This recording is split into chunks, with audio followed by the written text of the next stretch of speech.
মাটির চুলায় পোড়ানো হয়েছে আলু, সেই ছোটবেলায় খেয়েছিলাম। অনেকদিন পর মাঝে মধ্যেই খাওয়া হয়, যেমন আজকে খেলাম। যারা গ্রামে থাকে বা গ্রামে বড় হয়েছে তারা হয়তো অনেকেই বলতে পারবে এটার টেস্ট কেমন। আপনি কি কখনো টেস্ট করেছেন? এটার স্বাদ কিন্তু সেদ্ধ বা রান্না করে খাওয়ার চেয়েও দ্বিগুণ বেশি, একেবারেই ভিন্ন রকম। বিশেষ করে এটার স্মেলটাও এতটা সুন্দর যে মনে হবে ঐতিহ্যবাহী খাবারের মধ্যে অন্যতম। তবে এই আলুকে কিভাবে পোড়া দিতে হয় এবং এর প্রতি মানুষের আকর্ষণ হবার কারণ সম্পর্কে জানবো অজানা সবকিছু। মূলত ক্ষেত থেকে আনা কাদা ছাড়ানো পরিষ্কার করা আলু লাগবে পোড়া দেবার জন্য।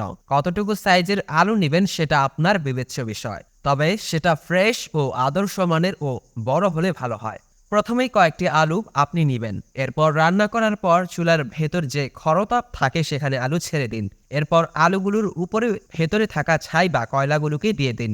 এমনভাবে দিতে হবে যাতে একটু ফাঁক না থাকে। ঢেকে দেবার সময় আলুগুলো ঢাকবার সময় সতর্কতার সাথে কাজটি করতে হবে। এখন জানবো আলু ঢেকে দেবার পর কতক্ষণ সময় লাগবে এটা পোড়া সেদ্ধ হতে। নির্দিষ্টভাবে বলা না গেলেও তীব্র তাপ থাকাকালীন 25 থেকে 30 মিনিট বা এর কম বেশি সময় লাগতে পারে। তবে আলু সেদ্ধ হলো কিনা সেটা জানার সিক্রেট হলো, আলু যখন পুরো সেদ্ধ হয় তখন পোড়া ফ্লেভার চলে আসে। তখনই কাঠি বা লাঠি দিয়ে চেক করা হয় কতটুকু সিদ্ধ হলো। পুরোপুরি সিদ্ধ হয়ে গেলে ঘন একটি ফ্লেভার চলে আসে, তখন বুঝে নিতে হবে পোড়া দেওয়া আলুগুলো খাওয়ার জন্য প্রস্তুত। এভাবেই তৈরি মজাদার ও সুস্বাদু আলু পোড়া। পোড়া আলুর স্বাদ ও ফ্লেভার অন্যান্য প্রক্রিয়ায় খাওয়ার চেয়ে বেশ টেস্টি।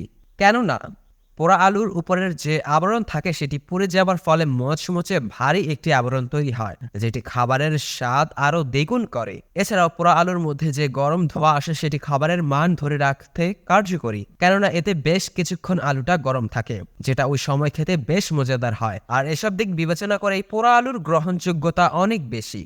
গ্রামগঞ্জের এমন ঐতিহ্যবাহী ও মজাদার ও প্রচলিত স্বাদে মুখরোচক খাবারের একাধিক তথ্যবহুল ভিডিও নিয়মিত পেতে স্কিলফির সাথেই থাকুন। আর অবশ্যই সবার আগে আমাদের সব ভিডিও দেখতে স্কিলফি চ্যানেলটি এখনই সাবস্ক্রাইব করুন এবং পাশে থাকা বেল আইকনটিতে ক্লিক করতে ভুলবেন না। আর কমেন্ট করে আপনার মতামত জানান এবং ভিডিওটি ভালো লাগলে শেয়ার করে দিন। ধন্যবাদ এতক্ষণ সাথে থাকবার জন্য।